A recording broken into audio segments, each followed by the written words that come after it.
স্বাগত জানাচ্ছি স্পোর্টস জার্নালে। আপনাদের সাথে আছে আমি রাজিবুল ইসলাম। আজকে হাজির ভিন্ন এক গল্প নিয়ে। মানুষটি বিরাট কোহলি, কিন্তু আসলে বিরাট কোহলি নয়।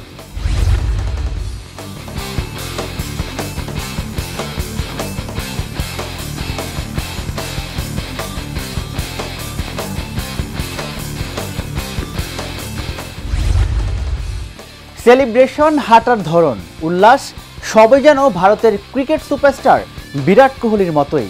তবে তিনি কোহলি নন, মোহাম্মদ আরমান। সোশ্যাল মিডিয়ার কল্যাণে হয়তো এতক্ষণে বিষয়টি আপনিও জেনেছেন। লোকে তাকে ডাকে আরমান কোহলি নামে। চেহারা অবিকল, পোশাক আশাক সবকিছুতেই কোহলির ছাপ। বোঝাই যায় আরমান কোহলির সবকিছুই ফলো করেন। কয়েকদিন ধরেই সোশ্যাল মাধ্যম সরগরম বাংলাদেশের বিরাট কোহলিকে নিয়ে। কেউ তার প্রশংসা করছেন, কেউ হাসাহাসি। তবে আরমান বিরাট কোহলির সত্যিকারের ভক্ত। সোশ্যাল মিডিয়ায় এখন তার দারুণ খ্যাতি এবং জনপ্রিয়তা।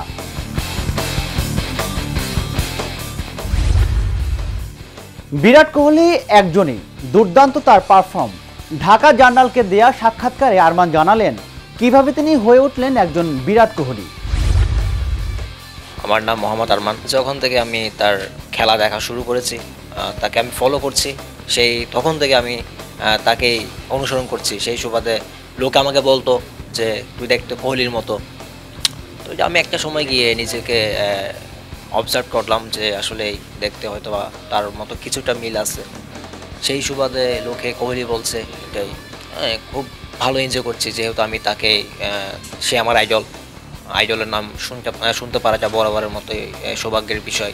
তবে আমি সবসময় একটা কথা বলি যে আমি তার পায়ের নখের যোগ্যতা রাখি না, সে আসমান, আমি জমিন। চট্টগ্রামের এই ছেলের প্রিয় ক্রিকেটার মিরাজ, তাসকিন সহ অনেকেই। তবে সাকিবের দেশে এসে শেষ টেস্ট খেলতে না পারাটা তার কাছে দুঃখের। তার বিশ্বাস সাকিব একদিন দেশে ফিরবেই। সাকিব ভাই তো লিজেন্ড, উনি দেশের জন্য যা করেছে তা অতুলনীয়। উনি দেশকে যা দিয়েছে, আমি চাইবো ব্যক্তিগতভাবে ওনাকে বাংলাদেশে এসে একটা অন্তত পক্ষে একটা বিদায়ী ম্যাচ দিয়ে বিদায় দেওয়া হোক। বর্তমানে ফেভারিট প্লেয়ার মিরাজ, তাসকিন, লিটন দাস, এরাই।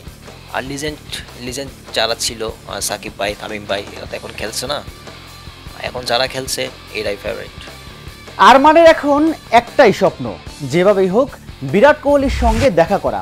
সেজন্য যোগাযোগ করছেন ভারতের অনেকের সঙ্গেই। তার বিশ্বাস আসল কোহলির সঙ্গে তার দেখা হবে নিশ্চয়ই। অনেকটাই এগিয়েছি, আশা করছি। অনেক টিভি চ্যানেল নিউজ করছে, সামনে হয়তো বা তার সাথে দেখা করার খুব একটা সুযোগ আসছে। আমার একটা পরিকল্পনা আছে যে তার নামে একটা বিরাট শপ দিব বাংলাদেশে। ওখানে স্পোর্টস রিলেটেড থাকবে সব কিছু।